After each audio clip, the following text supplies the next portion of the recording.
clerk will open the court. Oh yay, oh yay, oh yay. The Honorable Court of Criminal Appeals is now in session. We're ready to hear argument in cause number PD-0790-20, Roberto Hernandez versus the state of Texas. You may proceed. May it please the court, my name is Emily Johnson-Leo, arguing for the state. The state in this case pled aggravated sexual assault of a child by choosing a statutory means, one of 5 on the list: penetration of the child's mouth by the defendant's sexual organ. An appellant's admissions to other offenses that did not include those allegations of the child's mouth are not lesser included offenses. Instead, they are extraneous offenses because they involve a different unit of prosecution. Even before engaging in Hall's lesser included offense analysis, the judge will sometimes need to determine if the proposed lesser that the defendant is asking for is in fact a different offense than has been indicted. And that's where a units analysis comes in. So, what is the unit of prosecution for the crime that you're talking about? So the unit of prosecution for aggravated sexual assault of a child is ordinarily, it's going to be about the penetration. In this case, the state has alleged the penetration of the child's mouth by the defendant's sexual organ.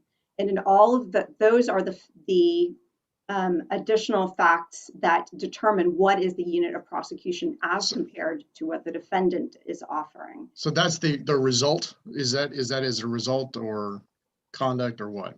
Well, I think there's some debate in the courts of appeals about that. Some say that causing the penetration is a result, and some people say that's more like the nature of that's the conduct itself is the penetration.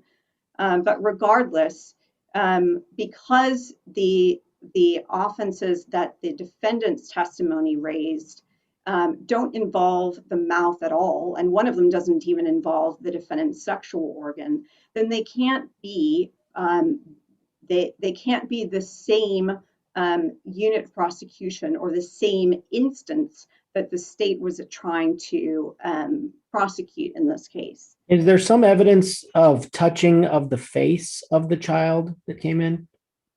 No. So the prosecutor specifically asked the defendant that during testimony, and the defendant said, no, not face, not head. He said that they were both standing at the time, and so there was only contact between the body of the child. So it could be torso, could be shoulder, possibly leg, arm, something like that. The prosecutor specifically asked, what about face? And he denied that there was any contact with the face. So there's not anything sort of less than a mouth, which is what the state alleged, for there to be a lesser included offense. So even though Hall's analysis forbids looking at record facts, the unit analysis can be done outside of that Hall test, and the units analysis will sometimes be key to figuring out whether an offense is really something different, extraneous to the offense that's being indicted, or is really a lesser. So for an easy example, if the defendant is indicted for intentionally causing the death of, let's say, Fred Flintstone, and he testifies and he admits to assaulting Barney Rubble, well, he shouldn't get a lesser included offense of causing bodily injury assault to Barney, even though under a Hall analysis, they would only compare the statutory language, right? The fact that assault causing bodily injury is necessarily established by murder. Yes, assault causing bodily injury can be a lesser of that, but because these are two different units of prosecution, once against the victim, Fred, and the other against the defendant's admission to assaulting Barney, these cannot be lessers of one another. So that's why I think the units analysis is sort of outside of Hall and can be understood and should be performed probably before the Hall analysis. And that's why this case is more similar to the Campbell and Bufkin cases that this court addressed. In fact, this case is probably easier than Campbell and Bufkin because in Campbell and Bufkin, you had two potential offenses or perhaps one offense that were both covered by the indictment. But in this case, the state's allegation of the child's mouth distinguished and necessarily makes it different than the offenses that the defendant testified to and were trying to get a lesser for. So in that case, I think this court can rely on those cases and will find that this case can be more easily decided than in Campbell and Bufkin. Another point of contention that I think we differ on is what Judge Newell talked about, the unit of prosecution and whether or not you can classify all indecencies or all aggravated sexual assaults as sort of anything that happened within the storage container. And that's, has never been how this court has considered those kinds of offenses. The appellant relies a little bit on the Evans case to say, whenever conduct is predicated on a single act, these sort of the offenses become subsumed, and these would in fact be the same unit of prosecution if one offense is sort of merged or subsumed into another. But the subsumed cases are not as broad as appellant would suggest that they are. In the Evans case, you literally have the same act, the same sort of physical motion that the state was trying to get two convictions for. That wouldn't be allowed. But similarly, if you have two different acts, those aren't going to be merged and sort of become one single offense that you would be able to get a lesser included offense for if you were asking for it from the defense. So I think the analysis is really going to be parallel, whether it's double jeopardy for separate prosecutions when the state is wanting separate convictions versus when the defendant is wanting a lesser included offense. The question is still looks to a unit analysis to decide whether or not there's really one or two. And in this case, there's no sort of rational view of the evidence that would permit the jury to believe that there was only one offense that happened here, something less than using the mouth. Now, that doesn't mean that there's no lesser included offenses for an aggravated sexual assault by causing penetration of the child's mouth. There could be mere contact instead of penetration, as in the Cunningham case. But again, that's not the offense that the appellant was offering in this case as a lesser. If there are no more questions, then I'll reserve my time. Thank you, counsel.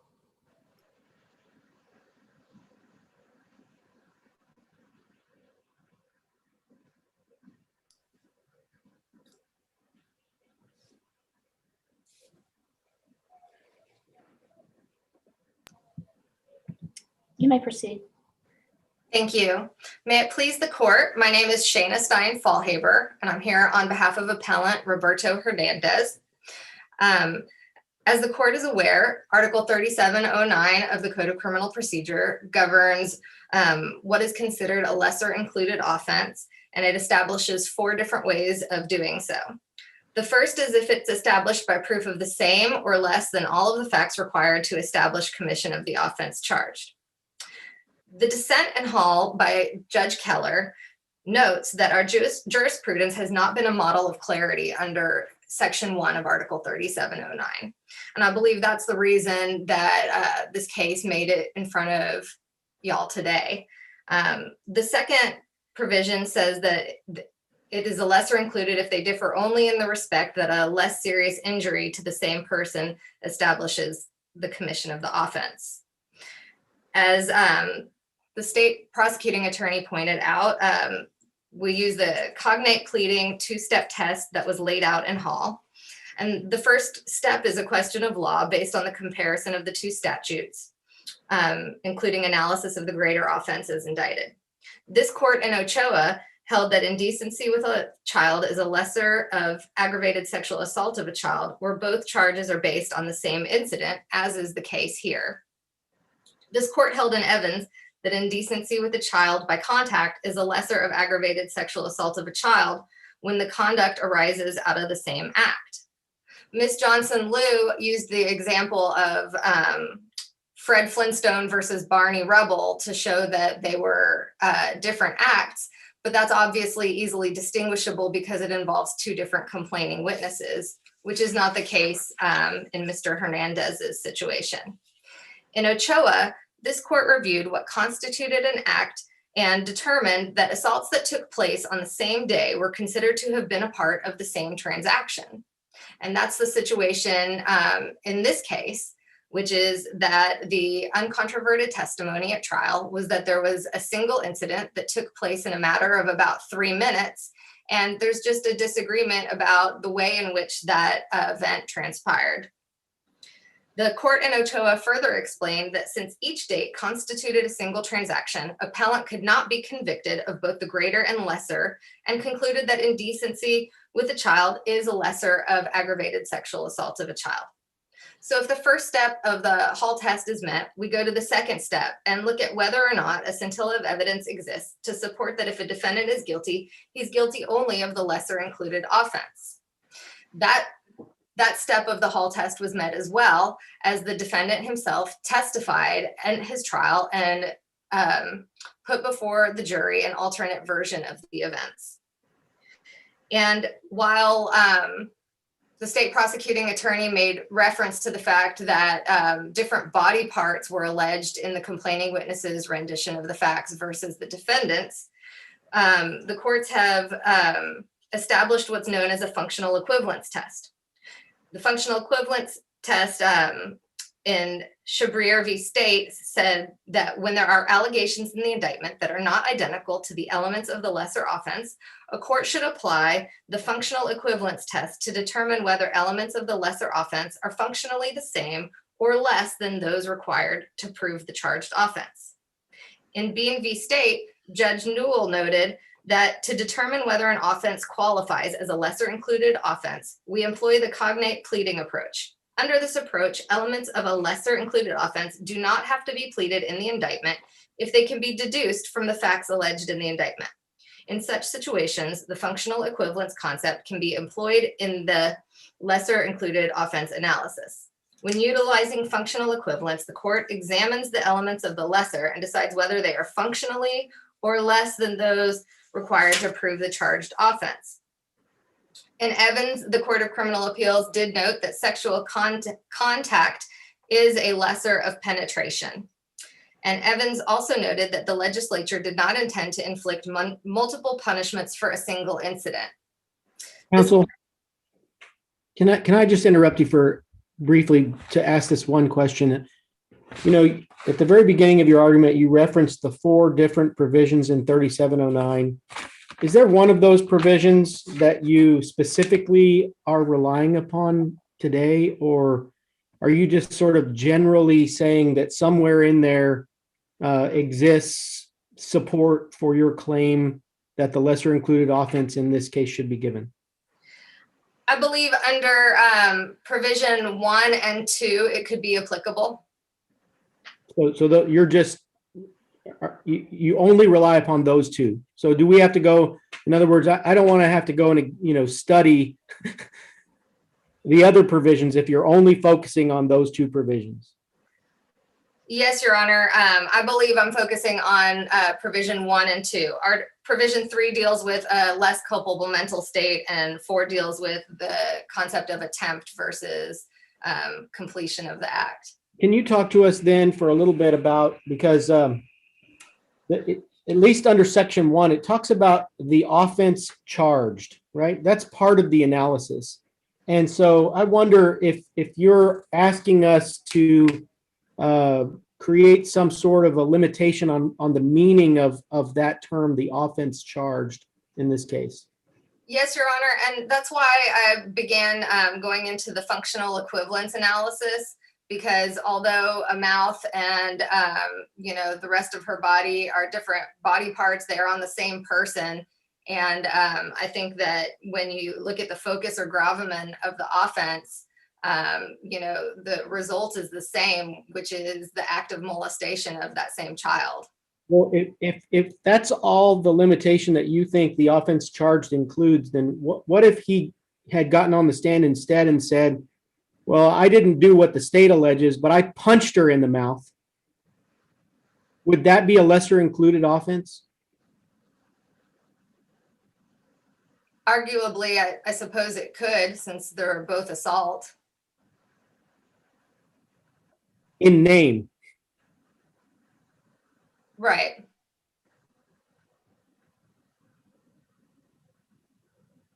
Well, thanks for answering my question. Thank you.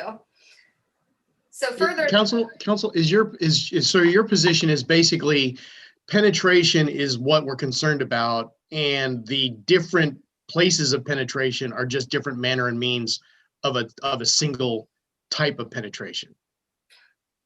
in a sense, since contact has been held to be a lesser included of penetration, whether it's penetration or contact, I think that when you apply all of the law that's come out of the courts in the past couple of decades, that the distinction regarding which part of the complaining witness's body was touched is immaterial.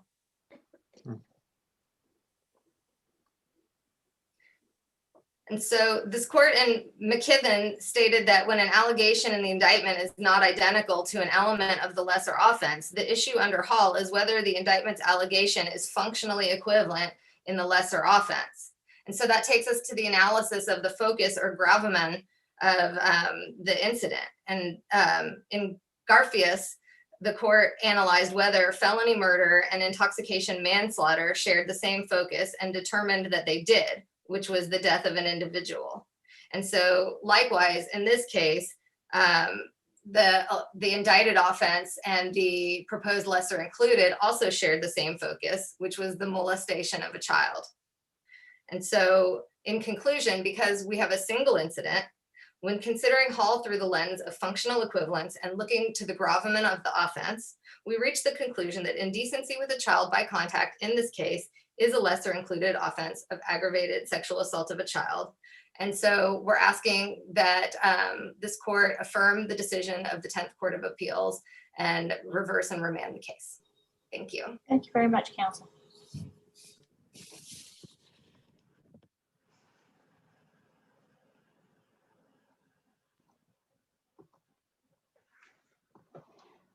May it please the court. I do want to address a couple of questions that have been raised during the last argument. So regarding 37092, the different means of this being a lesser included offense other than through the Hall test, my understanding is that there's not a lot of case law talking about two. I think it comes from Model Penal Code, but I think our offense differs more than just a less serious injury. It's not a difference between, let's say, aggravated assault with serious bodily injury versus a simple assault requiring only bodily injury, but instead there has to be a penetration of the child's mouth. So that's perhaps a conduct element, not just a different injury.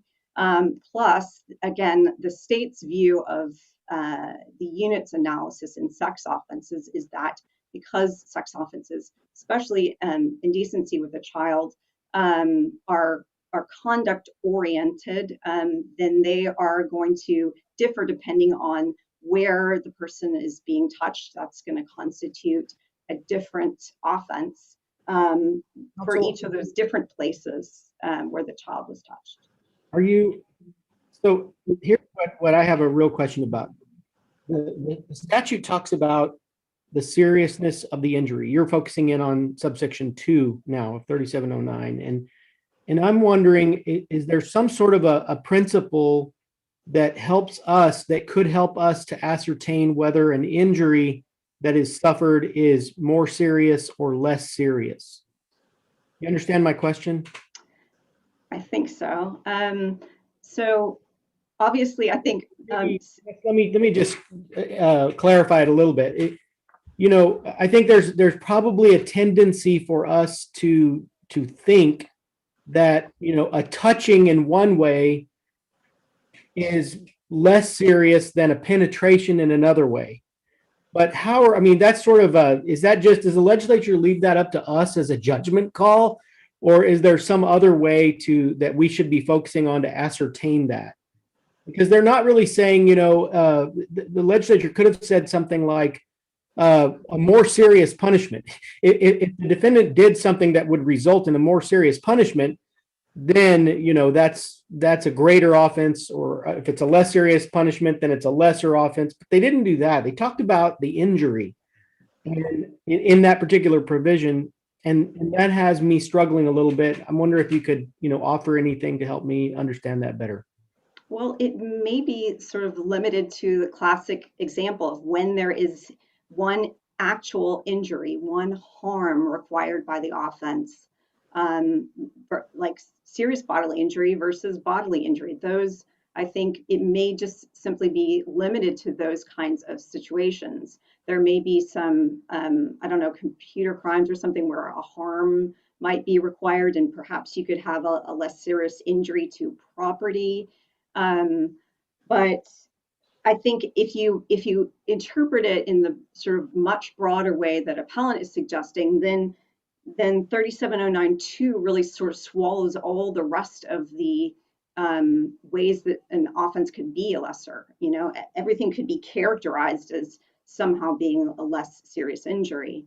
To me, the other distinguishing factor is that you have not just a less serious societal harm or result, but you have different conduct that's required. And when the offense that's involved, whether it's aggravated sexual assault or indecency with a child, those are conduct-oriented offenses, then I think it would be strange if the legislature were to say, oh, but a less serious injury would suffice also to be a lesser.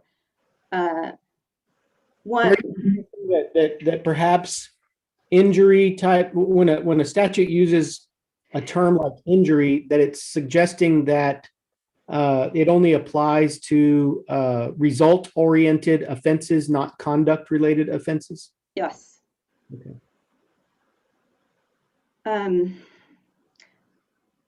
Again, I would urge the court to look back at the Ochoa case. I think it supports the state's position here on the unit of prosecution really having to do with the act, the conduct, the actual physical movement of the defendant versus the entire incident or anything in the episode that may have transpired in the storage container. My memory of that case is that it came down to like an outcry statement of what the defendant did. So like 4 or 5 words in an outcry. And that was all that the state had for that particular day on that particular incident. And so that couldn't supply 2 different things that would have happened. It's only evidence of one single thing that happened. And here, appellant's version of events lays out something entirely different.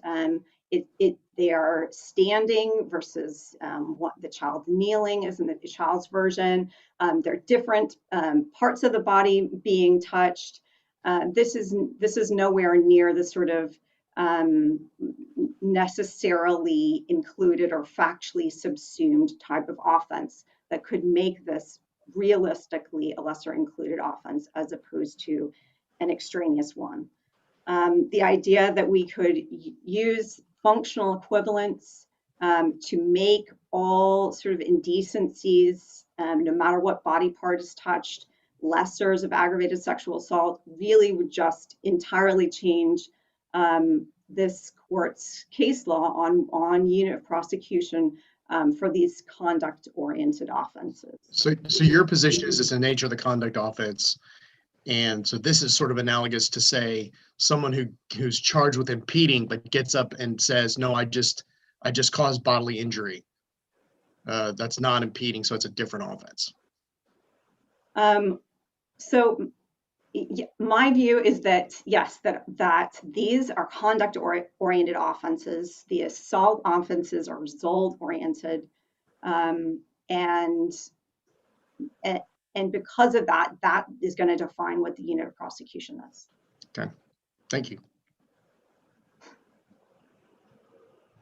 So unless there is any other questions from the court, then I'll pray for an affirmance. Thank you. Thank you, counsel. The case is submitted. The court will stand in recess and the clerk will adjourn the court. Oh yay, oh yay, oh yay. The Honorable Court of Criminal Appeals now stands recessed, subject to the call of the presiding judge.